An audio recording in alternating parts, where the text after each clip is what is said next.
The year is 1907. You are an archaeologist excavating the tomb of the boy King Tut. After years of painstaking work, you've finally uncovered his burial chamber. But as you brush away the last of the dirt, you notice something strange. The walls are covered with hieroglyphics, but they don't depict scenes from the king's life or afterlife. They're written in a strange code, and as you decipher them, it becomes clear they're not even in Egyptian. They're written in English, and they read, "Hi, I'm Tut. Thanks for coming to dinner.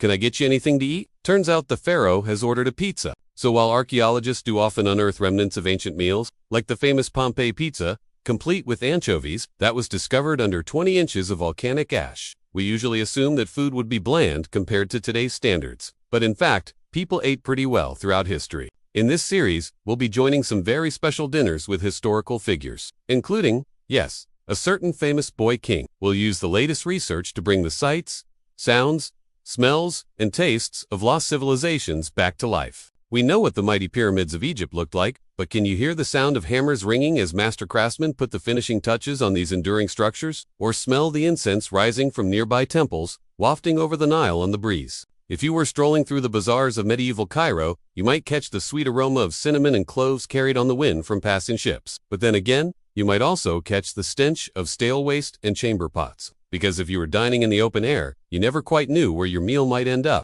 In the 14th century, Florence was a booming metropolis, home to some of the greatest works of art ever created. But along with all those tourists who flocked to see them, the city was overrun by vendors, peddlers, and beggars. So when you sat down to dinner, you might find yourself surrounded by a motley crew of fellow diners. It wasn't until the 18th century that people began to think about dining etiquette. And even then, it was mostly a way to ensure that the wealthy didn't soil themselves.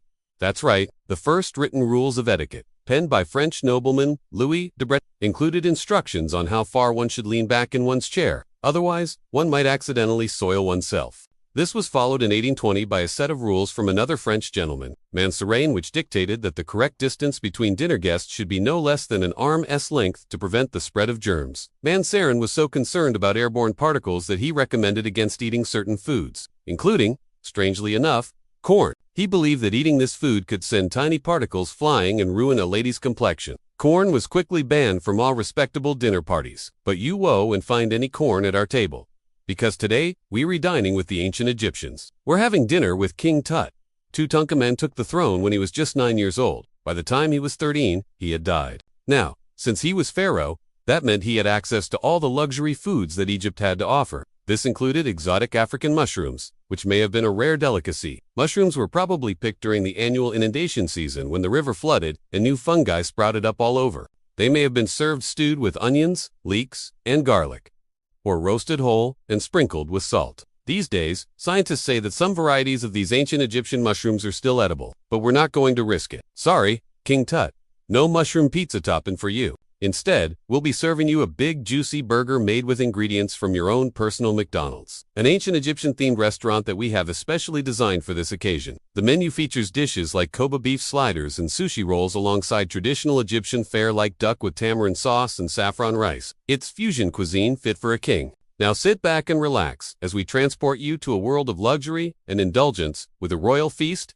fit for a king. Don't forget to stay tuned for more adventures in history and archaeology. Thank you for watching. See you next time.